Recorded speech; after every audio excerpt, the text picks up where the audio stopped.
When you played a game on a handheld system in the 90s, you generally accepted some pretty serious compromises. As the home consoles produced increasingly advanced 2D visuals and even started dabbling in 3D, handheld systems were still limited by the rudimentary hardware they contained. The Atari Lynx attempted to break the mold somewhat, with significantly more powerful hardware than its peers. It certainly had its issues, but the extra grunt allowed the system to produce some very technically impressive games. Titles like Stun Runner and Blue Lightning are well known to many, but Electrocop certainly deserves to be part of the same conversation.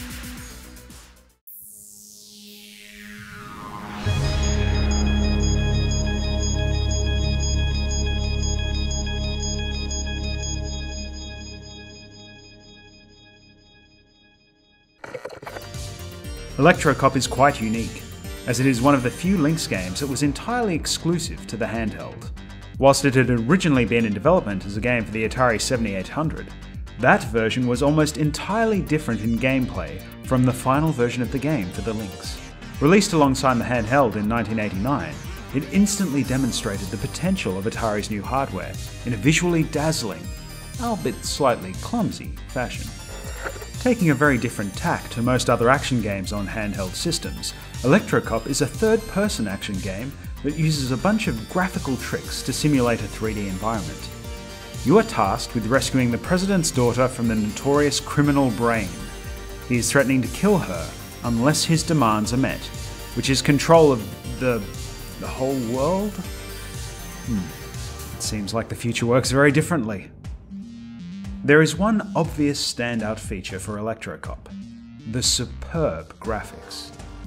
In a similar manner to games like Blue Lightning, Electrocop uses a variety of sprite scaling effects to simulate a fully three-dimensional environment. In practice, it plays out a lot like the cancelled X-Men game for the 32X. The character sprites and enemies have just enough detail to look good and still be easily identifiable on the small screen. The backgrounds are colourful and futuristic without ever being too distracting from the on-screen action. Scenery transforms into see-through wireframes as it comes close to the camera to prevent it from obscuring the player's view. The game even moves at a decent clip. It's a truly unbelievable graphical feat that is impressive even today, let alone back in 1989. Just think about the kinds of games that home consoles were getting in 1989. Let alone other handhelds. A glance at a Lynx with Electrocop, and you'd likely be convinced that it had fallen straight out of the future. The sound, although not quite as revolutionary, is still worthy of notice. Many of the game's background tracks are quite catchy, and really fit the style of the game well. There are also a couple that seem a bit odd and out of place, but it ends up giving the game a bit of quirky charm. Unfortunately, once you get past the incredible presentation, the rest of the game is a little less impressive.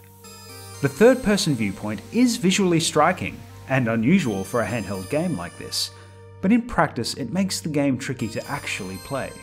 The big sprites for the main player and the bad guys look great, but they take up a lot of the screen and can make it difficult to attack enemies at a distance. Generally, you will struggle to see an enemy until it's right on top of you.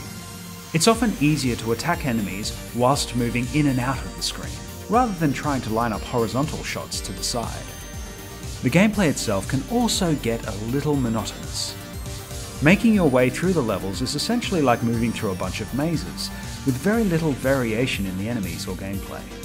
There are different weapons for you to use, but by and large they don't really add to the shooting in meaningful ways. There are a few attempts to break up the routine, like the cute arcade homages used in the hacking minigames, but you'll still find the game wearing thin after a while. This is definitely an example of style over substance. Electrocop was truly a technical showpiece for the Lynx, and is worthy of playing just for that. Once the spectacle has diminished and the game is left to stand on its own though, it's not the most engaging experience, and won't hold your attention for very long. As a launch title, it was certainly a bold statement about the potential of the Lynx hardware. The bones are here for a classic game, so it's a shame a sequel was never made. A few refinements here and there, and it would make a massive difference. As it is, if you happen to have a Lynx, then Electrocop is still recommended, even if it is just so you can show off a bit.